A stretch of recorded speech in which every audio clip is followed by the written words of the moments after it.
motion be agreed to. Honourable Trevor Mallard.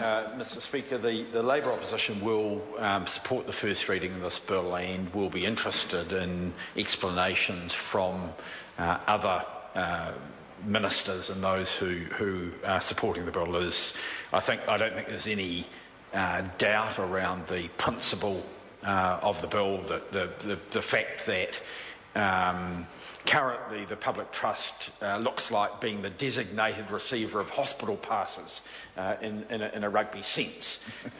If there's something going badly wrong and there's going to be a loss involved, toss it to the public trust because they will carry it. And I think it probably comes from days of thinking when it was a problem, give it to the government and the private sector, especially people involved in this sort of industry, and we saw it in South Canterbury and a number of other places. If it makes a profit, it's capital, and if it makes a loss, let's socialise it and get the government to pay for it.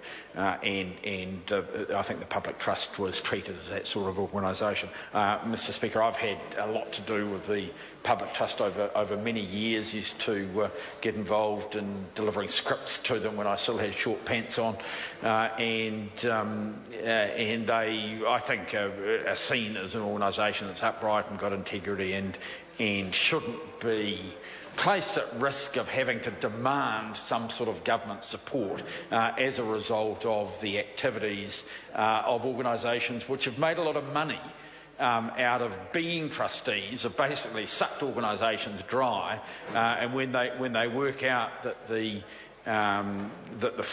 cash flow is likely to stop, they then seek to offload to what is seen to be a public organisation, and I think that's wrong. My question for the Minister and for others goes to process and the necessity of using urgency to pass this. I mean, I think that the Minister does make a good point.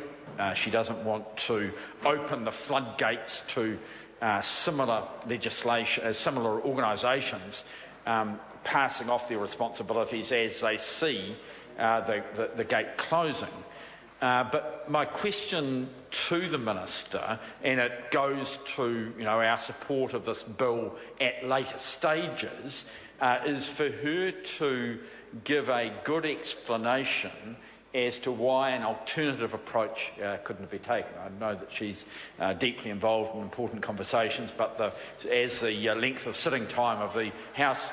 Well, the question I've got of the Minister is, why did she not include in this bill an effective date of today for the shutting off of the gate, and then send it to a select committee to make sure that there weren't any unforeseen circumstances, that we knew exactly what we were doing, that the other organisations which she's seeking to shut out would have their opportunity to have their say, and we could also make sure, by getting the Law Society and others involved, that we had the legislation absolutely right.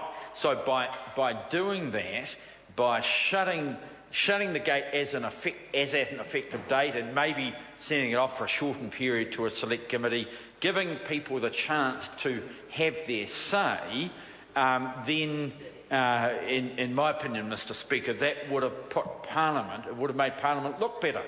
It would have meant that we hadn't rammed things through under urgency. It would have meant that the public could look at the process, but we could have had the gate shut because the effective date could have been, probably today it would have been appropriate to be the 9th rather than the 8th. The 8th is the date on the wall, but the 9th is the day of the introduction of the bill. In fact, we could have tabled the bill. If the bill was tabled yesterday, we could still have had the date of the 8th in the legislation as being the effective date. And people know that the principle of retrospectivity does not apply when notice is properly given on the introduction of the bill. It would have been retrospective in effect, and it's coming into force but not retrospective, in that people would have been aware of it coming to force from the date of its introduction. Now, I know that it's relatively finely tuned. I know it's certainly easier for the government to ram it through like this. It gets it out of the way. Sometime 10 o'clock tonight or something like that, the law will be changed and goes off to the Governor-General, gets signed tomorrow, and that's the effect of all of that. But, Mr Speaker, the question which I'd like to get answered is, did the government consider the alternative approach, especially given the lack of consultation, which is apparent from the regulatory impact statement, the fact that people who are affected by it have not been consulted. We know why they weren't consulted, because they could have shot in and lodged their papers.